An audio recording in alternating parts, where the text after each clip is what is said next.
live people. All right, I'm going to start with the musica and all the things.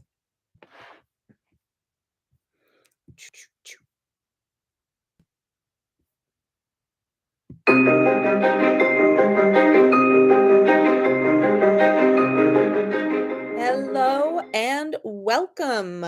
So, thank you so much for listening. I am Hollis. This is the podcast I Do What I Want. And today I want to talk about book trailers because I just released the book trailer for the upcoming sequel for To Save a World called The Queen Witch. And I'm really excited about it. I created the trailer myself. I do a lot of the stuff myself, but we're going to talk a little bit today about why we even do book trailers and also how you can create them not just by yourself, but how you can hire someone who can do a much better job and yeah, make it beautiful for you. that's that's always good to know. So, before that, of course, a couple of announcements. First of all, I want to say thank you so much to everyone who attended my workshop this Saturday on character development.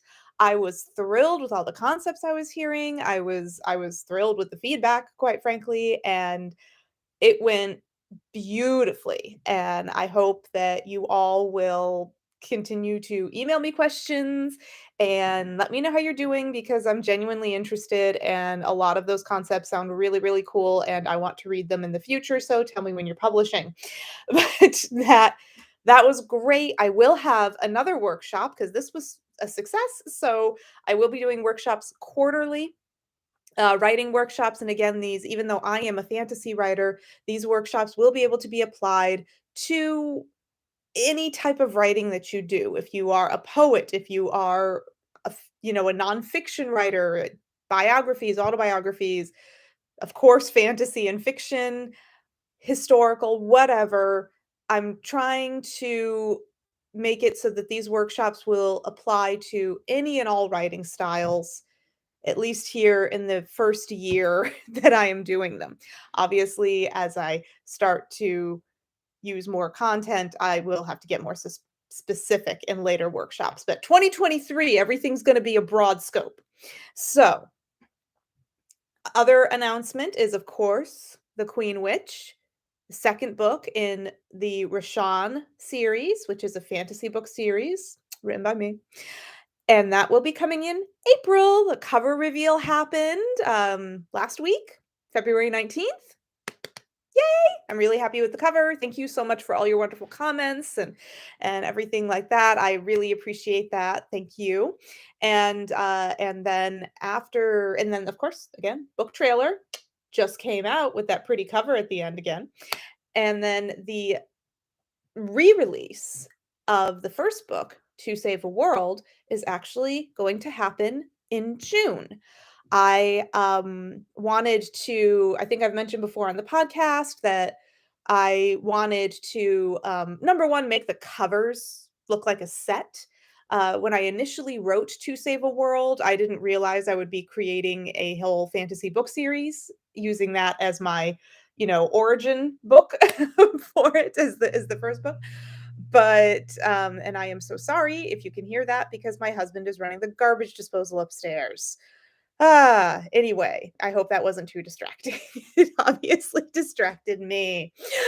Um, anyway, To Save a World, there will be a re-release of To Save a World. So it's the same. I'm not, the story is the same story.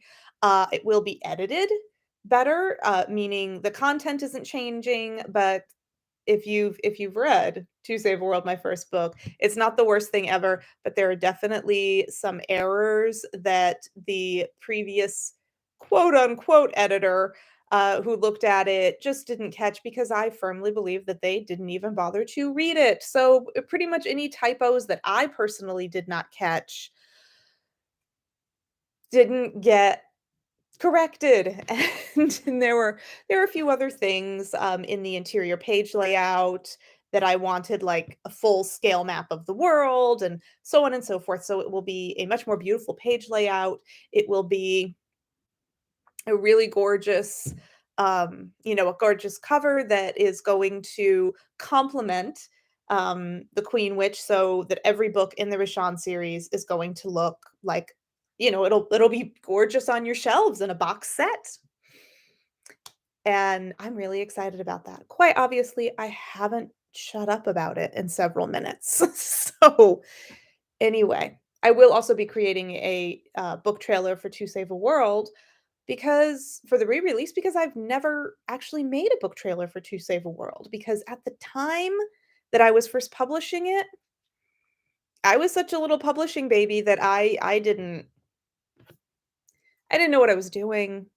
And I knew book trailers existed and everything else, but I was so overwhelmed and I had no clue how to video edit. I'm still not good at it, but yeah, it didn't get done and it should have. So, on that point, book trailers. Why do we even need them? So, I would strongly suggest book trailers, especially in this age of social media. I have seen a huge difference in my book sales between my first book, and this isn't just based on the book trailer, but my first book and my second book, Spare the Swallow, which is not part of the Rashawn series. It's a different fantasy series that it is the origin story. But I have a book trailer for Spare the Swallow that you can check out on my channel if you like, which I'm very proud of. But it was also the first book trailer I ever created. and, and I did not feel that I knew what I was doing. I've gotten a lot of compliments on it. People actually really liked it, so hooray. But the book trailer has gotten a good amount of views, a good amount of feedback, and there are people who literally would not have heard about Spare the Swallow if they hadn't come across that book trailer, or they would have just kept scrolling if there wasn't a video. And, I know with Instagram Reels and, stories and things like that, of course, you can create videos of you being like, "Read my book," and holding it up and woo, all of that. But that is very, very different from a book trailer. So, of course, the first thing that comes to mind is a movie trailer, and the simplest way to say this and the most obvious thing ever is when you just hear about a movie, how excited do you get?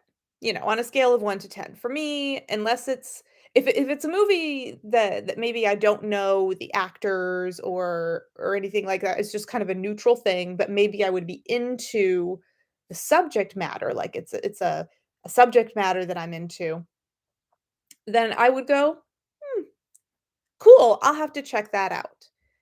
But chances are, because I just heard about it or saw a poster of it, I'm probably going to forget. But when we see a movie trailer, oh, yeah, I mean, then of course the movie studios do a bang up job with the movie with their trailers. They're very very engaging, and most of the time, most of the time trailers are incredible, and you go, whoa. Even if it's a film that you wouldn't have necessarily been interested in subject matter before, you suddenly go, oh, well, maybe I want to watch a mystery. I don't know, maybe even though I'm a scaredy cat, I'd love that horror thriller. Something like that is important. You get hooked. And it also gives in the case of books, readers, a, a real taste of the flavor of what you have to offer as a writer or an author to their world. And especially if they've never heard from you before, if you have if you're not just if it's not just random postcards or social media posts of you going, hi, I think I did a really great job on this. You can say that all day long.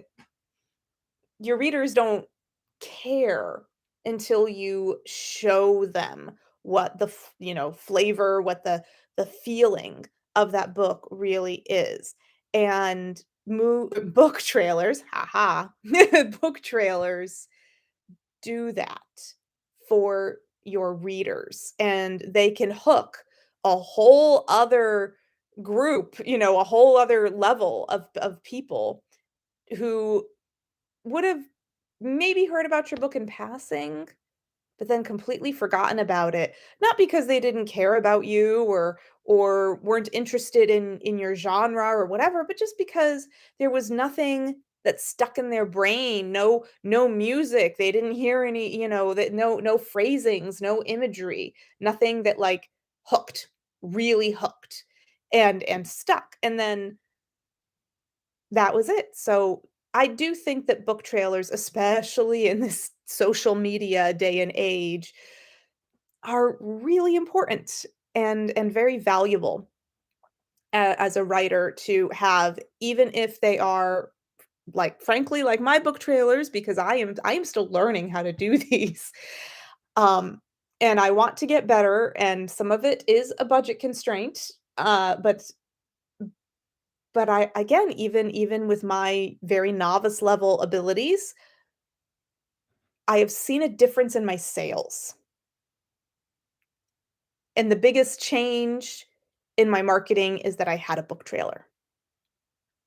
So, that's why I think that book trailers are really valuable, and let's talk a little bit about the semantics of making a book trailer. So you're the author, you've got a great story, you wanna share, that's great, you should share, sharing is caring.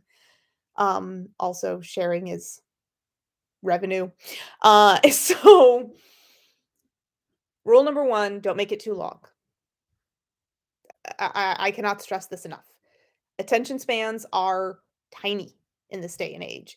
Uh, we all know this, we all realize it, but sometimes when we are creating our own beautiful baby things that we love so much and we're so proud of, we go, "Oh, but because this is my little brainchild, I just wanna make it a little longer, I wanna tell people more." Well, you know what? Your friends and family are gonna watch the whole thing, but you go too deep, you go too long, everyone else, even a lot of your friends, are gonna click away before they even get to the point of how they can find that book because they've already lost interest because you went on too long. You did. And I know it's not fun, but the thing is, this is a hook. This is not this is not the story. You wanna give them just enough of a taste so that they want more. So you have to keep it very short. I keep mine under 1 minute. My book trailers, well, the 2 that I have, again, still a novice, but the 2 that I have are about 45 seconds long each, and that is with, the little end screen being up for about 10 seconds. So and the end screen, by the way, is really the last panel in your book trailer.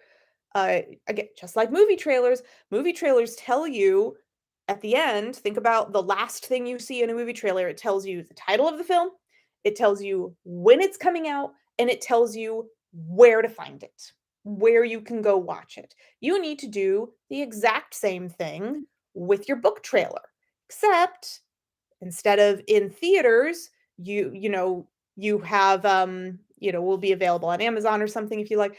And or in my case, I put my website and my socials, which for most authors, I do recommend just putting your socials on there because then they can follow you and then they'll get all the information of where to purchase it. But and also possibly you get a new follower and some more website traffic, and that's really important. So always, always, always have your socials on the end screen. Have your book cover on the end screen, meaning that you should have already done your cover reveal before you release your book trailer. And of course, let them know when they can find it. If you are releasing your book trailer and then people go, that looks great, but your book doesn't come out for another 2 months, then they're gonna go to the store, the the people at Barnes& and Noble or wherever are gonna say, "We've never heard of that," and they're gonna go, "Oh, that stinks," and then they're gonna leave, and they'll completely forget about your book, and never ask about it again. Because there are lots of other books out there, and that's great, but you still need to have a voice in the community and be memorable and not disappoint your readers because that's a level of disappointment right there. You've already disappointed them and they've never even read your work. So, really important to tell them when your book is coming. It's really important. I don't have an exact date on my book trailer because, frankly, I'm not exactly sure, but I am telling them April of 2023. So, come April, people can start checking on things. But I'm also, and of course, I'll be putting updates on my website on and on. But your end screen absolutely must have the cover of your book so they know what it looks like.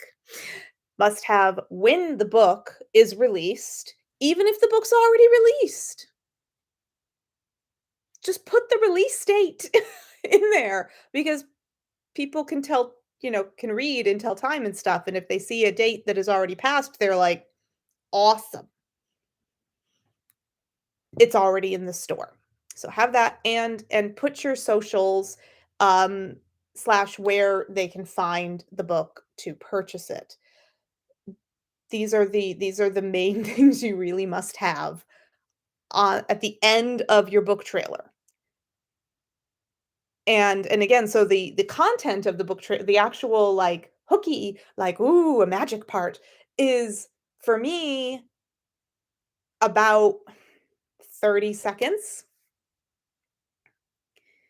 And then the last 10 to 15 seconds is just that end screen so that they have plenty of time to read or write down whatever they want and the pretty music still playing and on and on and on. So these things are really, really important. And I really can't stress enough the importance of having that information at the end and the importance of keeping it short. Because, I mean, just be honest with yourself. When you yourself are online and you're clicking around, how long do you actually watch something? Less than a minute, right? And if they don't get to the point or you don't become invested within about 20 seconds, bye. It's a little sad, but it's also quite true, and I know I'm guilty of it myself. You gotta get hooked. Other yeah, I think those are my 2 cardinal rules. I was thinking, do I have another one? Checking my notes. Those are my 2 cardinal rules for making book trailers. The other thing is I would just say stay true to the theme of your book. So, for example, Spare the Swallow, I used a, voice narrator. Her name is, Anne Helena Ramons. I gave her credit at the end of that trailer. If you would like to go watch it, you can see that, it's voiced by her. She did a fantastic job. I found her on voices.com, by the way, which is a wonderful voice talent, and you can find audiobook narrators on there as well, but commercials and things like that, whatever, the wonderful voice talent on voices.com. The link is in the description. Very much, endorse that, and that's how I found Anne Helena. But the, that one has a narrator, and that one has and the narrator is the basically the main character of Spare the Swallow. Her name is Lucretia. Is It's an internal dialogue, and she's lamenting the situation. So it sounds very personal, and of course, you have the dramatic music playing in the background. But when you look at what I just released for The Queen Witch, there is no, narration to that, and it's because it's 2 very, very different worlds. There are a lot of different ways to do book trailers. I do strongly recommend watching mine, of course, but also going and just Googling book trailers. And for your own genre, like Google, if you're a romance author, then book trailers romance. I'm fantasy, book trailers fantasy, whatever. Just do that. Watch a few. See what you like, see what you don't like, most importantly, and and then realize realize what hooks you and realize, okay, this needs to really demonstrate the overall feeling of my book as best as I can while keeping it short and sweet. So the Queen Witch trailer, it's got a voiceover. I've got a beautiful video, or maybe it's not the most beautiful, but basically I start and it's the background is a forest, and I have little blurbs that you read. So the first panel is sunlit, beautiful forest, and you have like, hey, the beginning, things are happy. And then the second panel, oh, we're getting darker. It's like that dusk dusky, and there's wind in the trees background, and the word blurb is like, "Ooh, trouble's brewing," essentially. And then the last panel is a dark forest at night that looks kind of menacing, and the blurb of like, "Here's the real root of the problem." And uh like, here is the most like intense part, like I want you to know, like, they've got to save these things. And then to the end screen where I have my book cover, my the release date, my socials, and all of that. So it's and they have I was going, like, traveling from, like, things are good, oh, but then they got bad. Kind of giving that transition using the forest, and of course, I was using stock footage. So I just had to come up with that, but there is a lot that you can do, and it's just kind of a sort of fantasy-esque spooky music playing, and then I do a little whisper because it's there's a sinister element to the Queen, which it is considered dark fantasy in a lot of ways, and I have a little sinister whisper right at the end when that last panel comes up with all the information, and to hopefully make people go, "Oh, oh, what was that? Oh, I'm a little scared." In a good way, "Let's do it, let's read it, let's remember this." That's what I'm going for, but they're 2 entirely different feelings of book trailers, and so it's really important to hit the right note, hit the right theme, make sure it matches what your book feels like when you read it, and one of the things that I also strongly recommend is that once you have your book trailer made or at least laid out, and you're in the just fine tuning stages, send it to the editor or editors that read your book already before you release it, and make sure that it demonstrates how they felt about the book as well, because they'll probably have some good feedback for you. And yes, I do that too. So, definitely say that. Some really good places, if you're going to pay someone, so if you have no experience with video editing, you don't want experience with video editing, or you are just like, I am not confident slash do not have the time, that's that is cool. That makes a lot of sense. So you can go to readsy.com, which I've mentioned before. The link, all of these links are um in the little bio. So uh Reedsy, reedsy.com, which is an online community for writers and authors. I love it. I am a member. It is absolutely free to be a member. And they have tons of articles that help you with your writing, with your publishing, with your marketing. They have so many resources.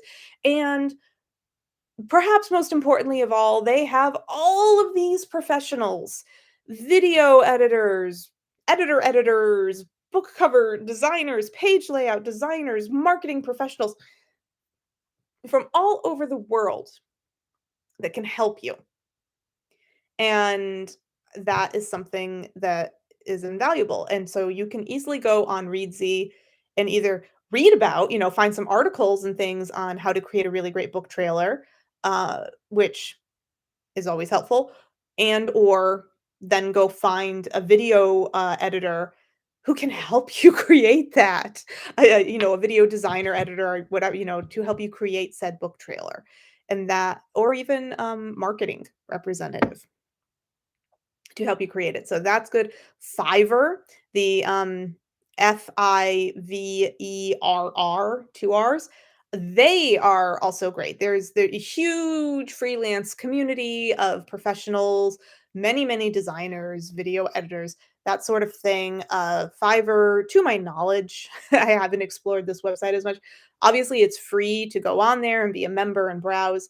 Um, but they have a lot of professionals. It's a great place to find designers, and, it's called Fiverr because a lot of the people on Fiverr are still trying to make a name for themselves. They're very talented, but they don't have enough experience yet in the field to command high prices. So, you can get them while they're less expensive in a lot of ways because they haven't gotten to a point yet where they have the weight in the industry to charge higher prices.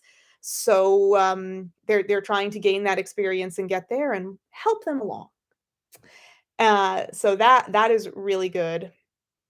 And of course, you can always just look locally if you happen to know a designer or have a friend of a friend or something like that, somebody you know who can edit videos and create things like that, then please, help. You just raise your hand, make the contact, get the phone number, do that. I do think that it is, especially if you are not someone who knows about design or has ever attempted it, I feel that it's very, very valuable to get help. Even if it's just teaching you how to do it or something. I do feel it's very valuable to get help. One of the reasons I decide to do my own things is because even though I am not trained as a designer, I was a project manager for design and branding agencies for years, and I have been doing dabbling in design and all these other things for years. And I designed book covers for a poetry press as well, and some other independent people. So, so I do, even though I don't have a degree in design and all these things. I have enough life experience and experience within the industry to understand how and what I'm doing. Again, I'm definitely not the bestest, but but I have a deeper understanding than some other people. So it's something to consider if you have experience like I do, yes. Or maybe your best friend has experience. Use that. Take them out to dinner, let them show you the ropes, do the things. So that's good. If you are going to venture into creating your own like I do, the platform I use, so I use 2 different, online platforms. One of the reasons I do know how to use, design software, of course, but design software, especially with updates and everything else, can get expensive, and if you are not a full-time designer, sometimes it's just not economical, or prudent in the budget to have those things. Um, and plus, for my purposes and abilities, using things like Canva, Canva, which I mean, I'm sure you've seen ads for it, things like that, or PicMonkey, which is not advertised, but I prefer PicMonkey for most everything I do except videos. But, PicMonkey is picmonkey.com. It is more of a, it's more designer friendly, I guess is the thing. So if you already know a bit about graphic design and you already understand Photoshop or Illustrator, InDesign, that sort of thing, I think PicMonkey is way easier to use than Canva. It's simpler, but it operates more with those classic design software principles and tools and intuitive layout that I'm really used to and makes sense to me. Um, you can work in layers, which if you're a designer, you know exactly what I mean. You can't work in the layers in Canva, which can drive me crazy. But the thing is, unless you are somebody with some design experience or knows how to use those, PicMonkey might not there's a learning curve there. So again, for me and my personal experiences, PicMonkey was much easier. It's also really inexpensive. It's only like $12 a month for the pro plan. There's a free version too. I pay $12 a month. I do almost all of my design like basically if I design an Instagram reel or story or something, if I'm not just, filming myself on my phone, doing it on PicMonkey. All of my marketing materials, my bookmarks, my book covers, I design in PicMonkey. That's how similar it is to InDesign and Illustrator. Is that I can straight up just do design work that I can lay out with the proper measurements and everything else and bleeds and da da da da and download print ready files from it. And I love that. Canva, you can you can do things like you can definitely do flyers, you can do a lot of marketing materials on Canva and things like that, but it's not quite on the same level as PicMonkey as far as actual design work is concerned. However, when it comes to creating book trailers, the video editing in Canva is superior in my personal assessment. The video editing in Canva is just so much easier, and there are, like, PicMonkey, unless you are just doing a one-off anyway, I wouldn't use PicMonkey to create a book trailer. I use Canva to create book trailers. They have a lot of stock videos that are completely free, um, and they have, royalty-free audio, all that other stuff, and of course, you can upload your own content, that you have paid for or filmed or recorded or whatever. But it's really good, and you can use that editing tool. I'm not gonna go through how, but I would say that if you are creating your own, and you are not using a professional video software, in my personal experience, I would recommend Canva for creating book trailers or videos of that nature. There are a lot of limitations, which can be annoying, but let's face it, this isn't professional software. This is a service which, again, there's a free version. I do pay for Canva. I pay like it's less than $10 a month, whatever version. They have several like different ones that you can do. It's less than 10 bucks a month I pay for Canva so that I can have access to more stock, images and videos and, just some more functions within so that I can create more stuff. Something tells me that a lot of the limitations that I experience, if I were willing to pay more money every month for Canva, that I probably could do things like slow down the videos, like if something, if you're using stock video from Canva and the camera is just moving too fast for you, but you really like the imagery, with the version that I have, I can't slow that video down. I can't. And of course, professional software, you can, but or even things like InShot or Splice, you can, but you can't do it in the lowest tier paid version of Canva. And That annoys me, but I find workarounds. So I just have to find a different stock video that works for my purposes if something is moving too quickly or is not the right color or whatever. If it's daytime instead of nighttime or blue instead of red, I don't know. It doesn't matter. So there are limitations to how the tools work, and I'm not always a huge fan, but I will say the downloads are clean. You can just say, I need this for YouTube, and boom. Which PicMonkey also has that capability. If you say, I want to create a YouTube thing, I want to create an Instagram story, an Instagram post, they have all of those template sizes and everything ready to go. It's great. So I would recommend using that. And if you are creating your own, if you're not already aware, please, please, please make sure that you use either royalty free things that you're allowed legally to use, or that you just create your own original, because or get permission from the creator, the original creator of whatever footage you like, and pay them to use it.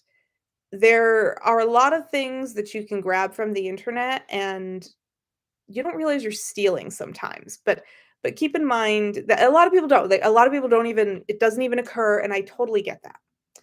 But keep in mind that people who make these videos, who make, just they do stock photography of a woman gardening or whatever, they they did that with the intention of getting paid. That's their profession, that's their livelihood.